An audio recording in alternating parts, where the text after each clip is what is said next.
Hi guys, so for today's vlog, pupunta tayo dito sa Family Mart para bilhin at itry yung binibiling chocolate ni Heart Evangelista.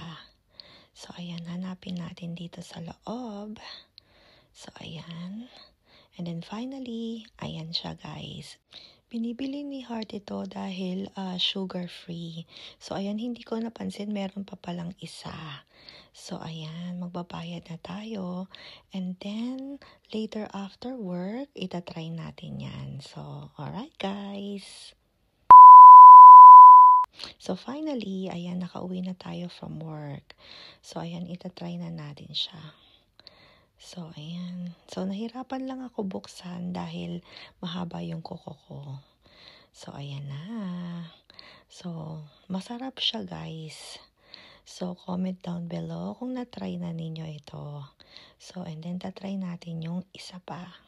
So, comment down below niya, guys, kung na-try siya ganun katamis itong chocolate and then dahil sugar-free na siya. So, ayan. So, tatry na natin yung isa. Masarap siya pareho, guys. So, masarap din siya, guys. Kung anong mas gusto ninyo. Alright, guys. So, alright, guys. Thank you guys for watching. See you guys next time. Bye, guys.